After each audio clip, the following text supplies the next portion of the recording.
speeches on our investigations into the Biden family financial deals. We'll make these presentations with two themes.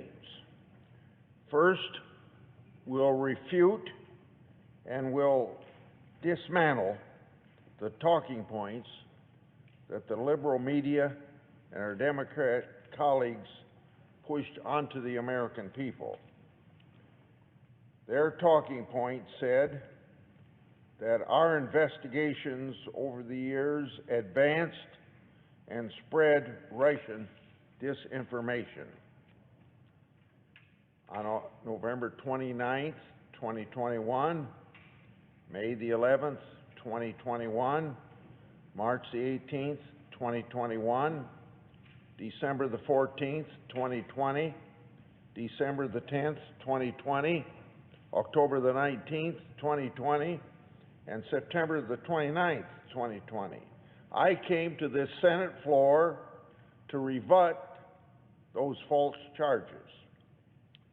Now, or at least then, the liberal media and my Democrat colleagues ought to be ashamed of themselves for the outright lies that they peddled about our investigative work. As a result, Senator Johnson and I did what any good investigator would do. We gathered even more records to prove all these people wrong. Which brings me to the second theme.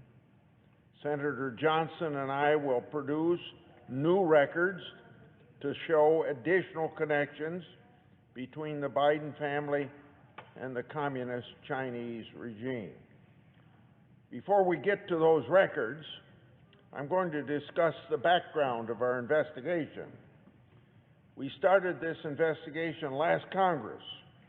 Then I was chairman of the Finance Committee, and at that time, Senator Johnson was chairman of the Homeland Security and Governmental Affairs Committee.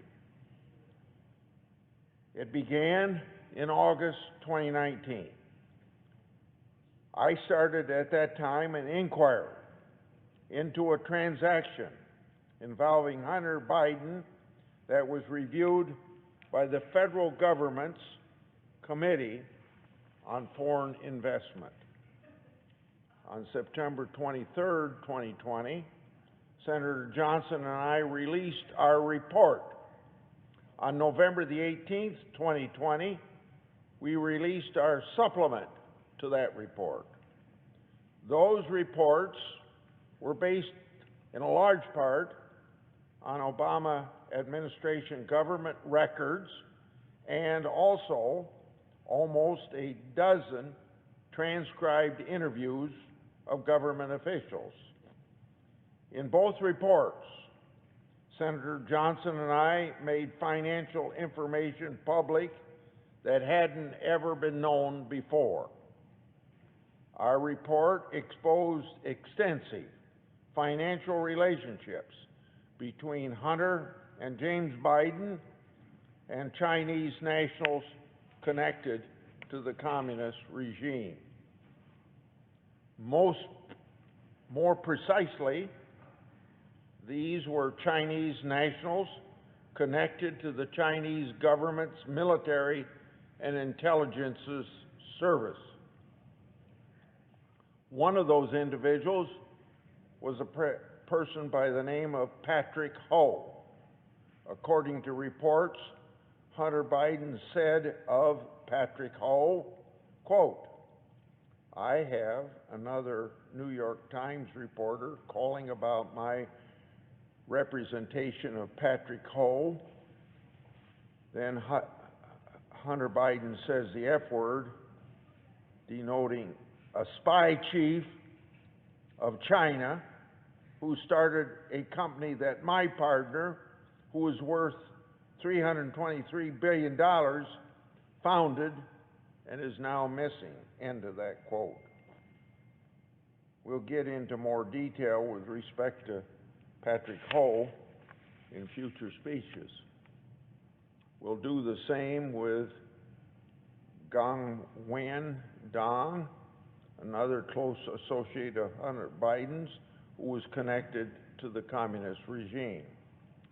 Now, Hunter Biden's reference to, quote, my partner, end quote, is an apparent reference to Yi Jinping. Yi had connections to the People's Liberation Army. Yi had a company called CEFC, which had multiple variations. Today and in future speeches, Senator Johnson and I will simply refer to that company as CEFC. Documents show that CEFC's corporate mission was, quote, to expand cooperation in the international energy economy and contribute to national development, end of quote. Now let me emphasize that word national in that quote, national development. CEFC existed for the communist state. Indeed, records show that CEFC is dedicated itself to serve China's national energy strategy, developing national strategic reserves for oil, and now I quote, partnering with centrally administered and state-owned enterprises, end of quote.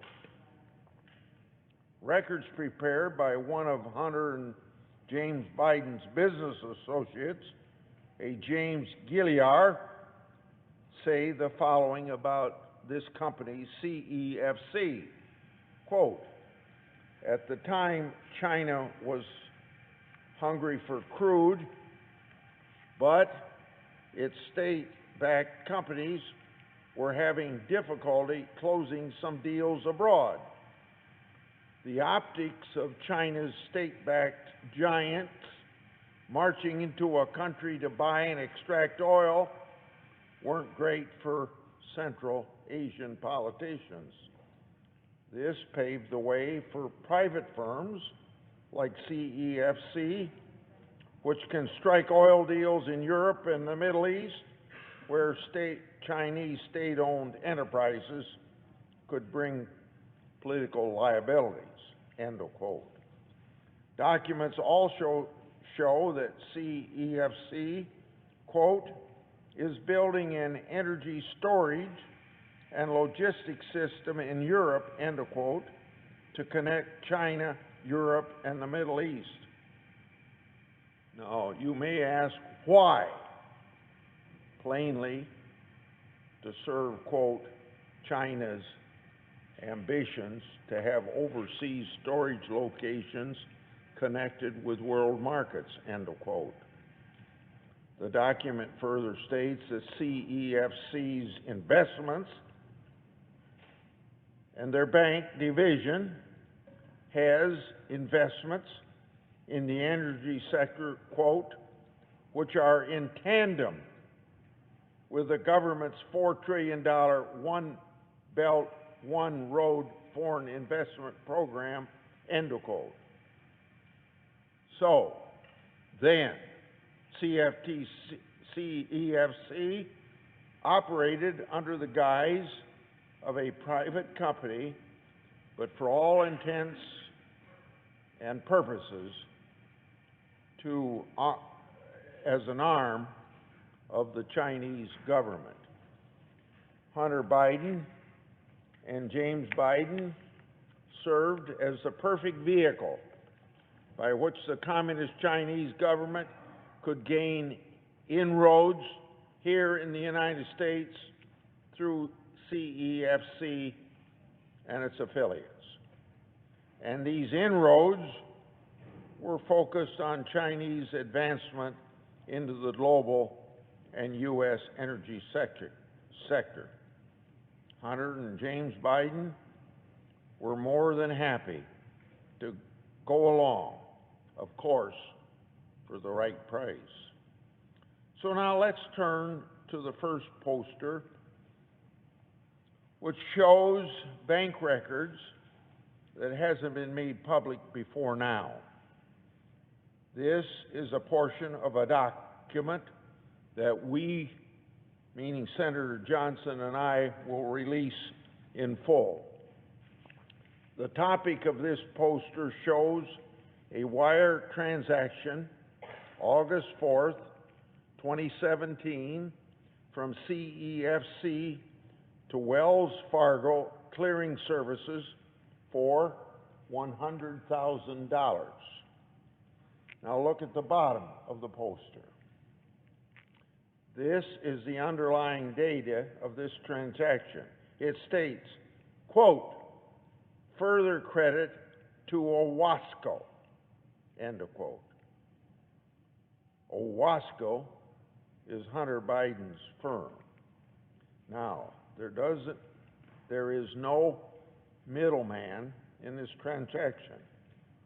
This is $100,000 from what is effectively an arm of the Communist Chinese government direct to Hunter Biden. So a second question to the liberal media and my Democrat colleagues who accused us over the last 2 years of distributing Russian disinformation. Is this official bank document Russian disinformation? Now, beyond this document, in future speeches, Senator Johnson and I will show you more transfers between and among such companies as CEFC, Northern International Capital, Hudson West 3, Hunter Biden's Owasco, and James Biden's Lion Hall Group. In doing so, please keep in mind the players in this game. Hunter Biden, James Biden, Yi Jinping, Gong Wen Dong, Murren Yang, and Patrick Yo, to name a few. All of these individuals mixed and mingled with related corporate entities over a period of years and with respect to millions of dollars. Now, the next poster. Those connections are illustrated by this second poster, which I made public last November. It's an original bank record with one typographical error and all. Here you have Hunter Biden, Gong Wen Dong, and Mervyn Yang executing an assignment and assumption agreement together.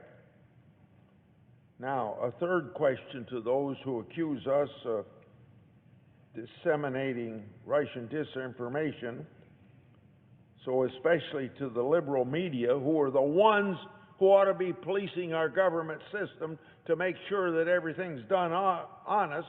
They shouldn't have to have members of Congress giving all this information out, but is this official record Russian disinformation? In our next speeches, we'll show you more records that haven't been seen before. Records that undeniably show strong links between Biden family and Communist China. Today is just a small taste. I'd like to note one thing before Senator Johnson takes over. He's going to describe to you the ridiculous attacks that we received, claiming that our reports were Russian disinformation. On March the 16th of this year, the New York Times, on which